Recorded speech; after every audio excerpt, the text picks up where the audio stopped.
As you know, there is enormous political pressure at the national and international level to pass legislation that will supposedly stop global warming. Hi, I'm Christy Pelletier, and I'm very concerned about the science that's being used to justify this legislation. Every politician who supports this very dangerous legislation cites the United Nations Intergovernmental Panel on Climate Change, or the IPCC, as the reason that man is responsible for the warming in the 20th century. The recent report by the IPCC, written by hundreds of scientists from around the world and peer-reviewed by many more, including NOAA scientist Susan Solomon, confirms conclusively that the Earth is warming due to human activity. The IPCC is supposed to be the premier scientific organization studying the global warming issue. But is it? Or is it something else entirely? Let's take a look.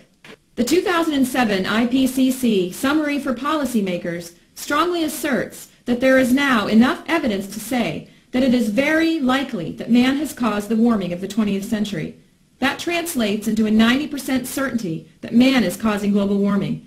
Yet their conclusions are highly suspect. Just how unbiased is the IPCC?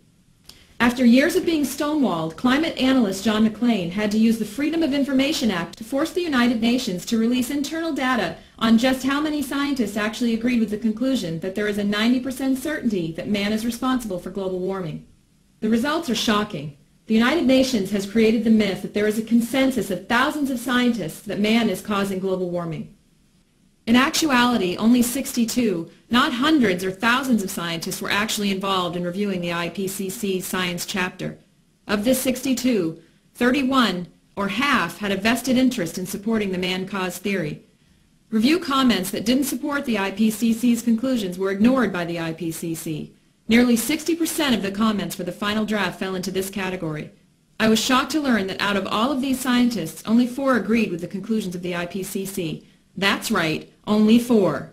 That is the United Nations so-called scientific consensus of thousands of scientists. The IPCC myth is false, blatantly false. The United States EPA even suppressed an internal report criticizing the IPCC's conclusions.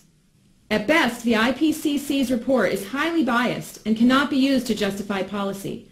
At worst, the report is a deliberate effort to corrupt the scientific process to arrive at a preconceived conclusion. This conclusion is designed to deceive politicians into creating policy.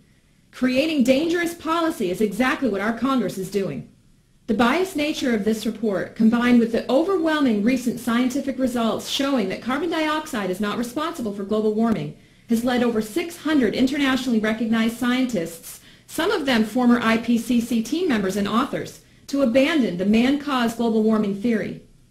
Think about this for a minute. For every IPCC PhD scientist who supports the IPCC's conclusions, there are hundreds, if not thousands, who disagree. The IPCC is not a scientific organization.